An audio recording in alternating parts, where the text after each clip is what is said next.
The golden age of America begins right now.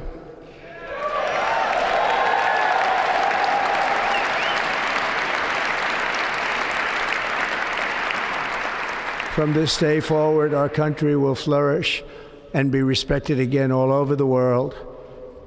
We will be the envy of every nation, and we will not allow ourselves to be taken advantage of any longer. During every single day of the Trump administration, I will very simply put America first.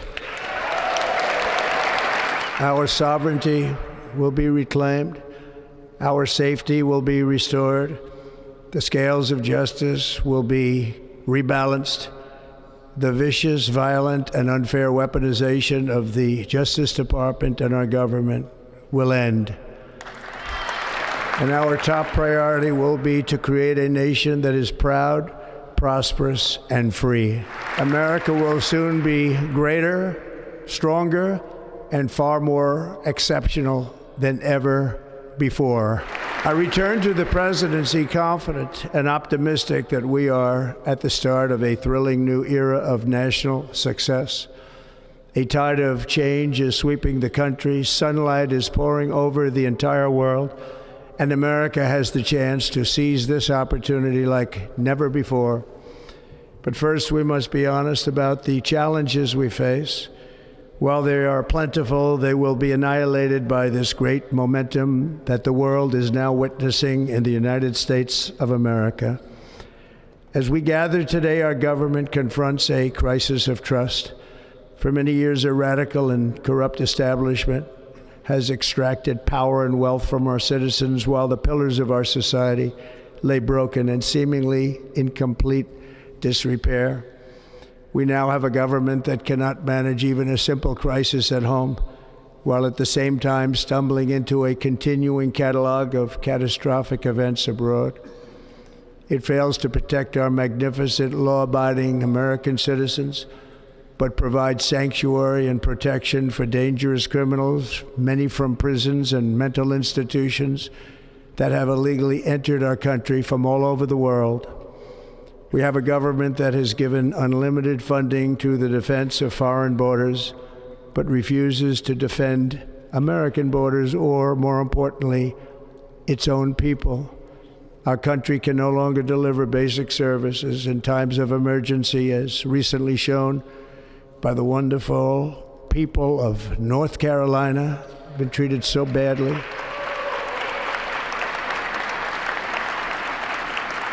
And other states who are still suffering from a hurricane that took place many months ago. Or more recently, Los Angeles, where we're watching fires still tragically burn from weeks ago without even a token of defense.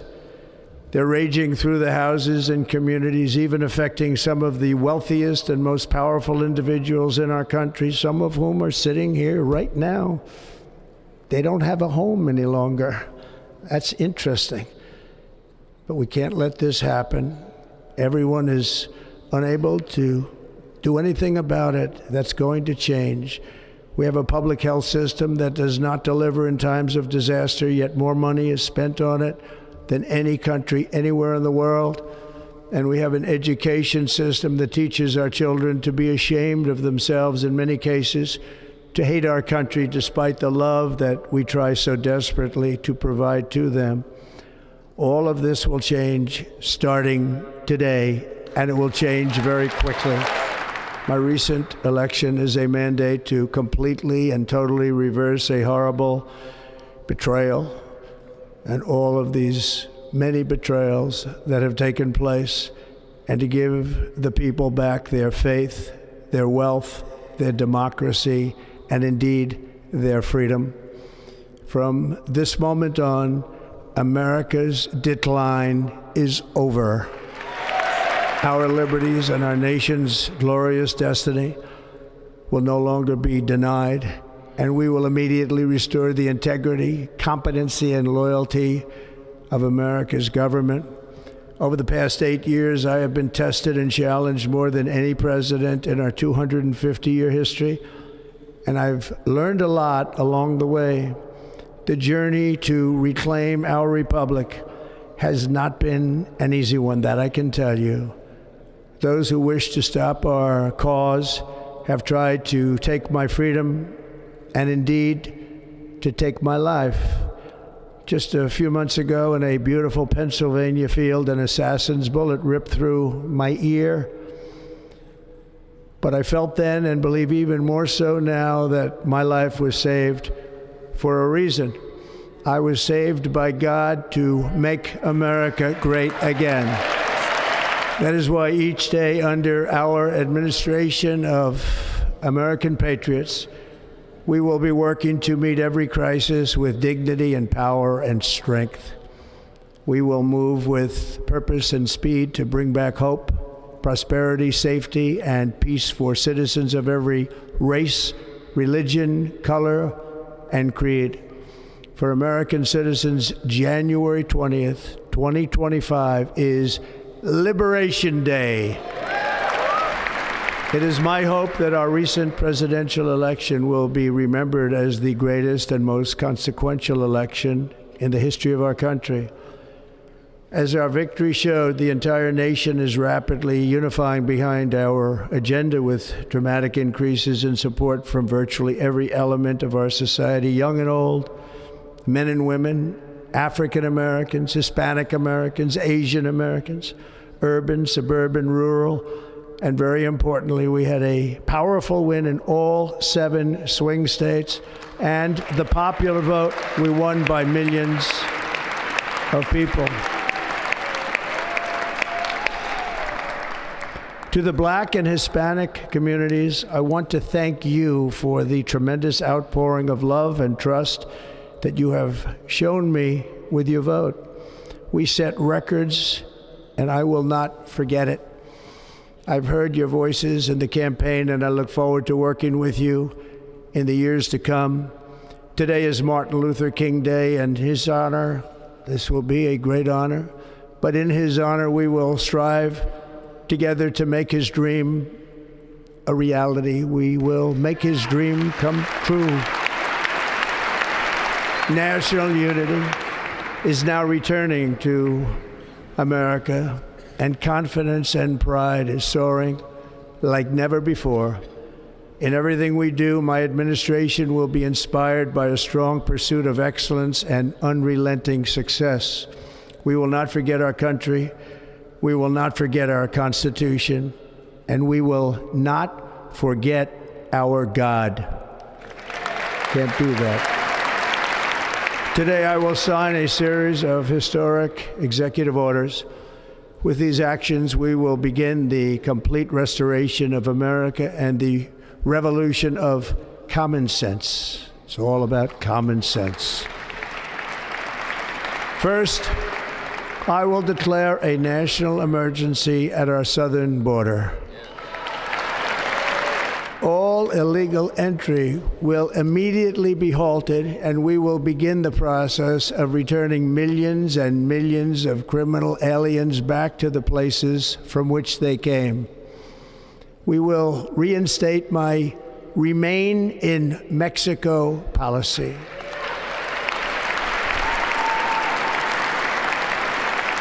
I will end the practice of catch and release. And I will send troops to the southern border to repel the disastrous invasion of our country. Under the orders I signed today, we will also be designating the cartels as foreign terrorist organizations. And by invoking the Alien Enemies Act of 1798, I will direct our government to use the full and immense power of federal and state law enforcement to eliminate the presence of all foreign gangs and criminal networks, bringing devastating crime to U.S. soil, including our cities and inner cities. As Commander-in-Chief, I have no higher responsibility than to defend our country from threats and invasions, and that is exactly what I am going to do. We will do it at a level that nobody's ever seen before. Next, I will direct all members of my cabinet to marshal the vast powers at their disposal to defeat what was record inflation and rapidly bring down costs and prices.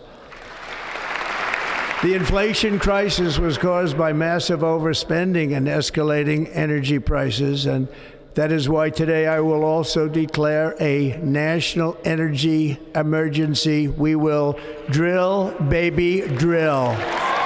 America will be a manufacturing nation once again, and we have something that no other manufacturing nation will ever have, the largest amount of oil and gas of any country on earth, and we are going to use it.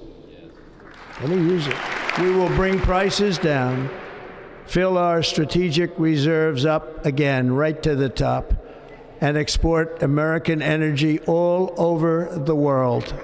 We will be a rich nation again, and it is that liquid gold under our feet that will help to do it.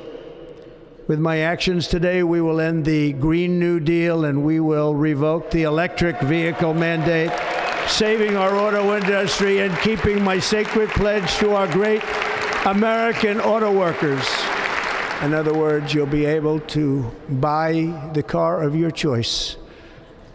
We will build automobiles in America again at a rate that nobody could have dreamt possible just a few years ago. And thank you to the auto workers of our nation for your inspiring vote of confidence. We did tremendously with their vote. I will immediately begin the overhaul of our trade system to protect American workers and families. Instead of taxing our citizens to enrich other countries, we will tariff and tax foreign countries to enrich our citizens.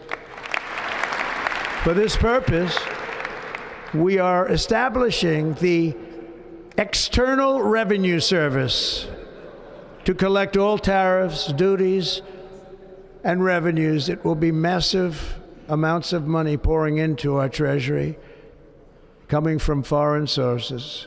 The American dream will soon be back and thriving like never before to restore competence and effectiveness to our federal government. My administration will establish the brand new Department of Government Efficiency. After years and years of illegal and unconstitutional federal efforts to restrict free expression, I will also sign an executive order to immediately stop all government censorship and bring back free speech to America. Never again will the immense power of the state be weaponized to persecute political opponents, something I know something about. We will not allow that to happen. It will not happen again. Under my leadership, we will restore fair, equal, and impartial justice under the constitutional rule of law.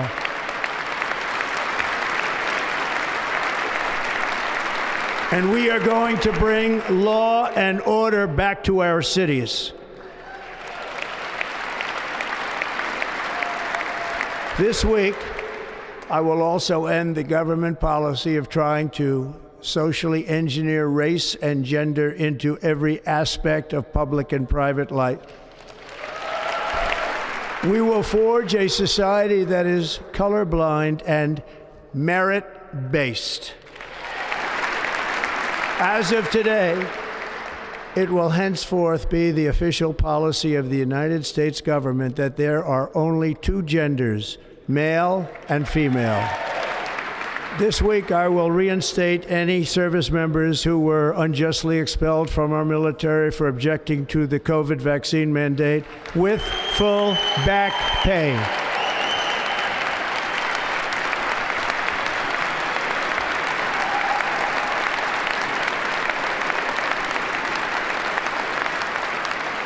And I will sign an order to stop our warriors from being subjected to radical political theories and social experiments while on duty. It's going to end immediately. Our armed forces will be freed to focus on their sole mission, defeating America's enemies. Like in 2017, we will again build the strongest military the world has ever seen. We will measure our success not only by the battles we win, but also by the wars that we end, and perhaps most importantly, the wars we never get into. My proudest legacy will be that of a peacemaker and unifier. That's what I want to be, a peacemaker and a unifier. I'm pleased to say that as of yesterday, one day before I assumed office, the hostages in the Middle East are coming back home to their families. America will reclaim its rightful place as the greatest, most powerful, most respected nation on earth, inspiring the awe and admiration of the entire world. A short time from now, we are going to be changing the name of the Gulf of Mexico to the Gulf of America, and we will restore the name of a great president, William McKinley, to Mount McKinley, where it should be and where it belongs. President McKinley made our country very rich through tariffs and through talent. He was a natural businessman and gave Teddy Roosevelt the money for many of the great things he did, including the Panama Canal, which has foolishly been given to the country of Panama after the United States. The United States, I mean, think of this, spent more money than ever spent on a project before and lost 38,000 lives in the building of the Panama Canal. We have been treated very badly from this foolish gift that should have never been made, and Panama's promise to us has been broken. The purpose of our deal and the spirit of our treaty has been totally violated. American ships are being severely overcharged and not treated fairly in any way, shape, or form, and that includes the United States Navy. And above all, China is operating the Panama Canal, and we didn't give it to China, we gave it to Panama, and we're taking it back. Above all, my message to Americans today is that it is time for us to once again act with courage, vigor, and the vitality of history's greatest civilization. So as we liberate our nation, we will lead it to new heights of victory and success. We will not be deterred. Together we will end the chronic disease epidemic and keep our children safe, healthy, and disease-free. The United States will once again consider itself a growing nation, one that increases our wealth, expands our territory, builds our cities, raises our expectations, and carries our flag into new and beautiful horizons. And we will pursue our manifest destiny into the stars, launching American astronauts to plant the stars and stripes on the planet Mars. Ambition is the lifeblood of a great nation, and right now our nation is more ambitious than any other. There's no nation like our nation. Americans are explorers, builders, innovators, entrepreneurs, and pioneers. The spirit of the frontier is written into our hearts. The call of the next great adventure resounds from within our souls. Our American ancestors turned a small group of colonies on the edge of a vast continent into a mighty republic of the most extraordinary citizens on earth. No one comes close. Americans pushed thousands of miles through a rugged land of untamed wilderness. They crossed deserts, scaled mountains, braved untold dangers, won the Wild West, ended slavery, rescued millions from tyranny, lifted billions from poverty, harnessed electricity, split the atom, launched mankind into the heavens, and put the universe of human knowledge into the palm of the human hand. If we work together, there is nothing we cannot do and no dream we cannot achieve. Many people thought it was impossible for me to stage such a historic political comeback. But as you see today, here I am. The American people have spoken.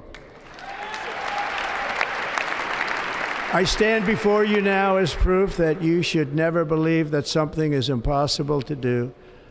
In America, the impossible is what we do best. From New York to Los Angeles, from Philadelphia to Phoenix, from Chicago to Miami, from Houston to right here in Washington, D.C., our country was forged and built by the generations of patriots who gave everything they had for our rights and for our freedom. They were farmers and soldiers, cowboys and factory workers, steel workers and coal miners, police officers and pioneers who pushed onward, marched forward, and let no obstacle defeat their spirit or their pride. Together they laid down the railroads, raised up the skyscrapers, built great highways, won 2 world wars, defeated fascism and communism, and triumphed over every single challenge that they faced. After all we have been through together, we stand on the verge of the 4 greatest years in American history.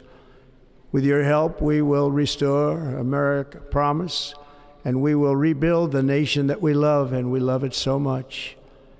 We are one people, one family, and one glorious nation under God. So to every parent who dreams for their child, and every child who dreams for their future, I am with you, I will fight for you, and I will win for you. We are going to win like never before. Thank you. Thank you. In recent years, our nation has suffered greatly, but we are going to bring it back and make it great again, greater than ever before. We will be a nation like no other, full of compassion, courage, and exceptionalism. Our power will stop all wars and bring a new spirit of unity to a world that has been angry, violent, and totally unpredictable. America will be respected again and admired again, including by people of religion, faith, and goodwill. We will be prosperous. We will be proud. We will be strong, and we will win like never before. We will not be conquered. We will not be intimidated. We will not be broken, and we will not fail. From this day on, the United States of America will be a free, sovereign, and independent nation. We will stand bravely. We will live proudly. We will dream boldly, and nothing will stand in our way because we are Americans. The future is ours, and our golden age has just begun. Thank you. God bless America. Thank you all. Thank you.